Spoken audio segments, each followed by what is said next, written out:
completed my crying with Siri, or so I thought.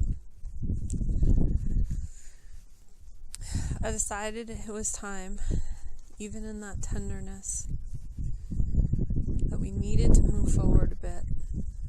I apologized to her for my people stealing her people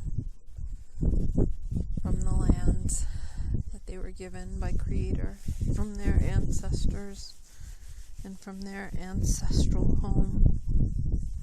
I thanked her so much for coming to me and for being willing to be my teacher and my guide.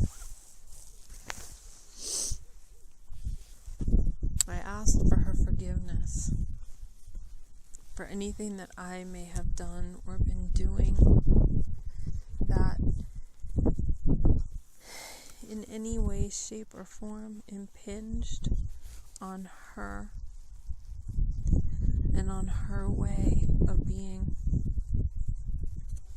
I asked for forgiveness for the not knowing.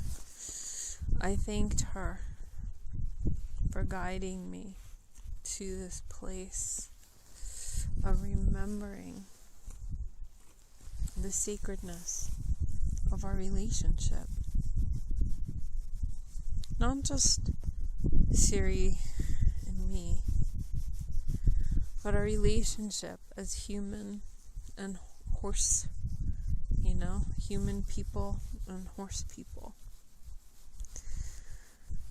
And recognizing the interconnectedness and the interrelationship we share, not as one to dominate or control other,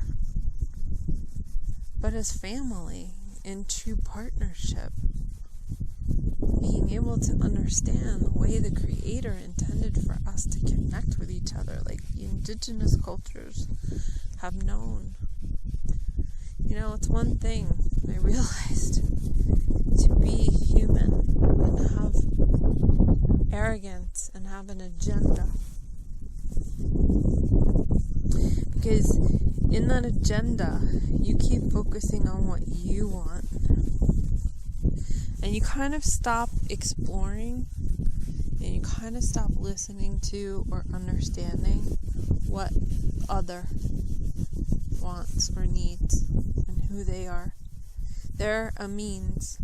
They become a means to your wants and your needs. And you stop remembering, wow, this other being has wants and needs of their own too. And so when we use horses to fulfill our needs and wants, we have to remember that our agenda is not always their agenda. Whether I'm working with horses or dogs, and people tell me, oh, we're doing this, and we're doing this, and we're doing this, and we're doing this, I always stop and say, hey, did you ever ask the animal if that's what they want? Like, if that's how they perceived their life and what actually they enjoy? Instead of, looking at the latest horse prospect and, they're going to be great at racing, or they're going to be great at dressage, or what if that being doesn't want to do that? Because you have to take this back to remembering that in the wild, they are basically very similar to us. They have their family units, they have their family structures, they have their experiences that they want to have. When we start deciding how we're going to breed them and what we're going to breed them for, and start making all these plans for them and throwing all this stuff, how horrible would you feel? Did you ever grow up with parents that wanted you to be a lawyer or a doctor or something that just was their agenda and not yours? So these are all the awarenesses that come flooding to me as I'm here with Siri.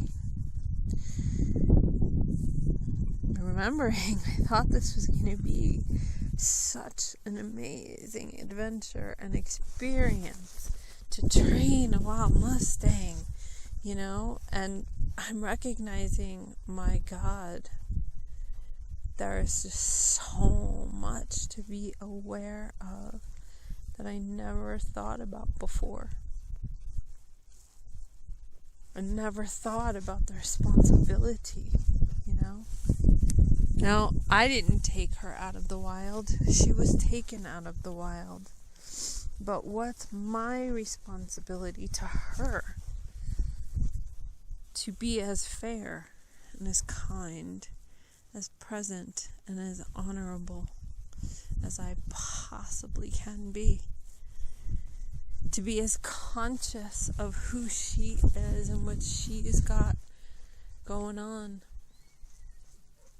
for her. I don't have an agenda to ride her, so I don't have a time frame with her that things need to be done, except I would like to take the best care of her and get her feet trimmed. But I'm not forward thinking this. I'm staying as present as I possibly can to exactly where we are, and I'm trying my best to be as honorable of a human as possible, to recognize what she's experiencing, where she's at, what she needs, and what is going to help her feel as safe and as trustworthy through this process as possible. Because again, it's not my body, it's hers. And so, as we stand here in this pen, after I have touched her gently, very, very gently, with a longer stick, so that just in case she kicks, I don't get kicked. But the tears start all over again, because I realize now from her, all of a sudden, how sensitive a wild being needs to be to survive in their environment. Now all of a sudden, she's not a horse who's not listening to me or, is being stubborn.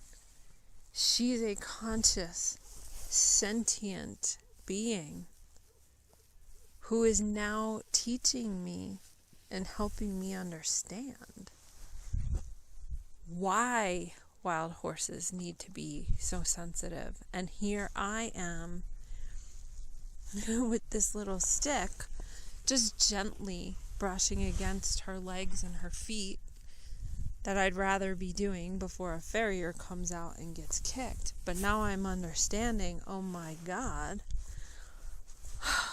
on some level now, I'm dumbing you down. I'm dumbing you down to your instincts. I'm asking you to stand here and take this when everything in your being wants to jump out of your skin and wants to leave, because that's what her body is telling her to do based on her consciousness. She's not being stubborn. She's not being bad. Not at all. She's fully, authentically being herself. And I'm just really realizing for the first time how much every time I interact with her, in a way, is taking away from her. She doesn't want to be standing there and letting me touch her feet, but she'll tolerate it. And now I realize the even bigger level of responsibility that I have to be able to consciously realize I want to do this with her in a way that's as least harmful as possible. I'm not asking her for her compliance the way I thought I was.